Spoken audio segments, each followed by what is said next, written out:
ਆਇਆ ਵਾਗਰਾ ਵਾਗਰਾ ਦਾ ਭਜਦਾ ਹਰਦੀ ਏ ਸੈਤ ਮਕੋੜਿਆਂ ਨੂੰ ਦਿਲ ਸੁਣਿਆ ਏ ਪਰ ਲੱਗ ਵੈਂਦਾ। ਇਹਦਾ ਵਲੌਗ ਸ਼ੁਰੂ ਕਰਦੇ ਹਾਂ ਅਲਖਰਾਈ ਤੋਂ। ਚਾਚਾ ਦਿਆਂ ਸੁਣਾਓ ਖਤਰਕੜੇ, ਉਮੀਦ ਕਰਦਾ ਤਰਕੜੇ ਹੋਸੋ।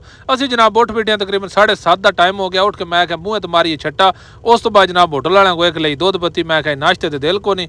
ਉਸ ਤੋਂ ਬਾਅਦ ਗੱਡੀ ਚ ਆ ਕੇ ਜਨਾਬ ਮਾਰਿਆ ਸਲਫ ਤੇ ਨਾਰਾ ਮਾਰਨੇ ਦੀ ਤਿਆਰੀ। ਤਕਰੀਬਨ 100 ਕਿਲੋਮੀਟਰ ਤੋਂ ਬਾਅਦ ਅਲਖਰਜ ਵਾਲੀ ਚੈੱਕ ਪੁਆਇੰਟ ਕ੍ਰਾਸ ਕੀਤੀ। ਉਸ ਤੋਂ ਬਾਅਦ ਜਨਾਬ ਬਾਹਰ ਜਿਹੜਾ ਰਾਮਕੋਲਾ ਮੱਤਾ ਹੈ ਉੱਥੇ ਆ ਬ੍ਰੇਕਾਂ ਚੀਕੀਆਂ। ਮੈਂ ਕਿਹਾ ਇੱਥੋਂ ਇੱਕ ਵਾਰੀ ਕਰ ਲਈਏ ਨਾਸ਼ਤਾ ਤੇ ਪਰਾਠੇ ਚੰਗੇ ਦਿਨ ਆਲੂਆਂ ਵਾਲੇ ਰਾਤੇ ਜ਼ਹਿਨ ਚ ਰੱਖ ਲੈਨੇ। ਪਰਾਠੇ ਸਵੇਰੇ ਕਿੱਥੋਂ ਖਾਣੇ ਨੇ, ਇੱਥੋਂ ਜਨਾਬ 2 ਆਲੂ ਵਾਲੇ ਪਰਾਠੇ ਦਬਾ ਖਾਦੇ, ਚੰਗੇ ਪਰਾਠੇ ਦਿੰਦੇ ਆਲੂ ਵਾਲੇ। ਉਸ ਤੋਂ ਬਾਅਦ ਜਨਾਬ ਅਗਲੀ ਬ੍ਰੇਕ ਅਸੀਂ ਚਾਚੇ ਦੇ ਮੱਥੇ ਤੇ ਮੈਂ ਕਿਹਾ ਇੱਥੇ ਆ ਕੇ ਨਹਾ ਲਈਏ। ਡਾਂਗਾ ਸੋਟੇ ਹੱਥ ਕੀਤੇ ਤੇ ਸਿੱਧਾ ਵਾਸ਼ਰੂਮਾਂ ਲੱਕੀ ਵਾਲੀ ਜਨਾਬ ਧਰ ਲਈ ਜੱਟਾਂ ਨੇ ਮੋਢੇ ਤੇ ਨਹਾ ਕੇ ਜਨਾਬ ਆਇਆ ਤੇ ਚਿੱਟਾ ਸੂਟ ਪਾਇਆ। ਪਤਾ ਤੁਸੀਂ ਨਿੱਕੀ ਨਿੱਕੀ ਗਲਤੀ ਕਰਦੇ ਹੋ। ਮੈਂ ਕਿਹਾ 9 ਵੱਧੇ ਨੇ 9 ਕੱਢ ਲਈਏ। ਉਸ ਤੋਂ ਬਾਅਦ ਮੁਖਲਸ ਦਾ ਫੋਨ ਆ ਗਿਆ ਤੇ ਅਸੀਂ ਜਨਾਬ ਫਿਰ ਅੱਲਾਹ ਰਸੂਲ ਦਾ ਨਾਮ ਲੈ ਕੇ ਚਾਟ ਰੱਖੀ।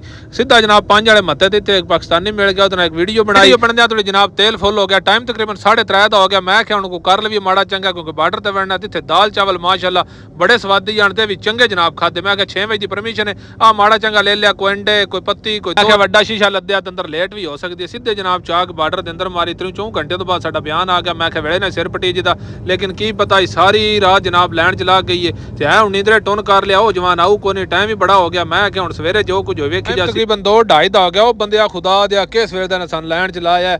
ਅਸੀਂ ਤਾਂ ਹੁਣ ਸੌਣ ਲੱਗੇ। ਕਿਸੇ ਦੇ ਮਤਹਿਤ ਵੇਂਜ ਹੁੰਦਾ। ਇਨਸ਼ਾਅੱਲਾ ਮਿਲਾਂਗੇ ਸਵੇਰ ਨੈਕਸਟ ਵੀਡੀਓ ਚ। ਅੱਲਾ ਹਾਫਿਜ਼। ਪਾਕਿਸਤਾਨ ਜ਼ਿੰਦਾਬਾਦ।